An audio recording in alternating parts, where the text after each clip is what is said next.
প্রখর রোদে একটি গাছের ছায়ায় একটি খরগোশ বিশ্রাম করছিল। হঠাৎ সে দেখতে পেল একটা কচ্ছপ আসছে। বন্ধু, কোথায় যাচ্ছ?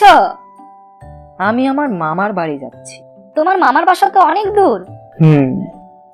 তো বন্ধু, কতদিন লাগবে মামার বাসায় পৌঁছাতে? মানে কিছুক্ষণের ভেতরেই তো চলে যাব।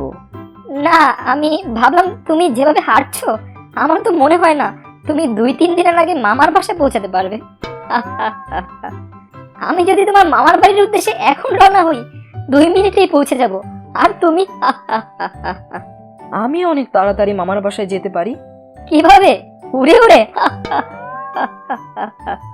আচ্ছা, তুমি যখন বলছো তুমি তাড়াতাড়ি যেতে পারবে, তাহলে চলো তুমি আর আমি একটা প্রতিযোগিতা করি, দেখি কে আগে তোমার মামার বাসায় পৌঁছাতে পারে। তুমি কি আমার সাথে প্রতিযোগিতা করতে প্রস্তুত? হ্যাঁ, অবশ্যই। তারপর খরগোশ ও কচ্ছপের মধ্যে প্রতিযোগিতা আরম্ভ হলো। প্রতিযোগিতা দেখার জন্য জঙ্গলের বহু পশু পাখি এবং জীবজন্তু এসে জড়ো হলো। প্রতিযোগিতা শুরু হওয়ার সাথে সাথে খরগোশ অনেক গতিতে দৌড় দিল। কিছুক্ষণের মধ্যেই খরগোশ কচ্ছপের মামার বাসার অনেক কাছে চলে আসলো, আর পেছনে ফিরে দেখলো দূর দূরান্তে কোথাও কচ্ছপকে দেখাও যাচ্ছে না।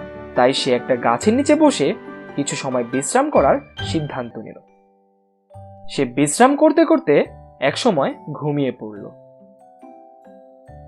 আর ওইদিকে কচ্ছপ আস্তে আস্তে হাঁটতে থাকলো। সে পথে একটু সময়ের জন্য বিশ্রাম করতে থামলো না। দেখতে দেখতে সন্ধ্যা হয়ে গেল। হঠাৎ খরগোশের ঘুম ভাঙল। সে দেখতে পেল কচ্ছপ তার মামার বাসার একদম সামনে পৌঁছে গেছে।